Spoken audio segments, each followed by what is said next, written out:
When people say you can't do it, that it's impossible, don't lose hope. Just because they couldn't doesn't mean you can't. That was a quote said by David Copperfield on his Facebook in 2012. Now, David Copperfield, along with being a world-renowned magician, is probably the best magician to ever live. Now, I remember when I was little, I used to watch David Copperfield a lot and watch his great illusions, and I always, in a sense, wanted to be like him. Now, as some of you know, my love for magic didn't really emerge until late in my high school.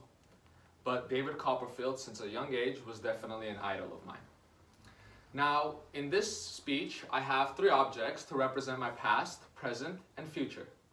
I picked a specific object to represent my past, and it is actually a soccer ball. Now, this soccer ball specifically has a lot of sentimental value to me. Not only is it one of the first presents I've ever received when I was 5, but it is also one of the few objects that I brought back with me from my home country. Now, my love for soccer started right as I received this present, and it hasn't stopped ever since. I love playing soccer, and my love for soccer will never stop.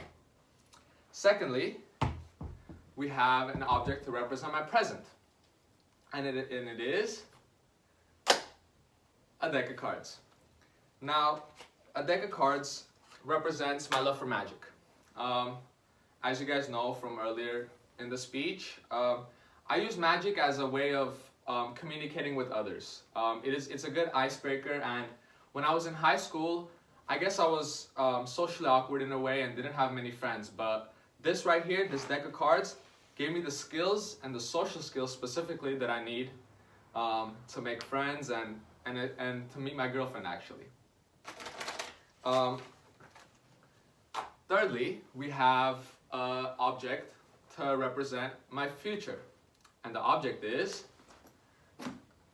a briefcase. Now, this briefcase represents my hopes, and it hopefully represents the end of my educational plan, which is to become a lawyer. Now, I wanted to become a lawyer because I saw an interest in linguistic debate, government, and the judicial system overall in the country. I hope to help many people in maybe an area of law, as in criminal or maybe immigration, but I definitely want to be somewhere where I am hard at work, saving people, helping people, and hopefully earning a good living. Now, all in all, to summarize my speech, I talked about the quote, I talked about David Copperfield and how he was a mentor of mine earlier on when I was little. I talked about the present being the magic, being the practice that I do the most and have spent the most hours on. And finally, I ended it off with a briefcase to represent my educational plan to become a lawyer. And I want to thank everyone for listening. Thank you.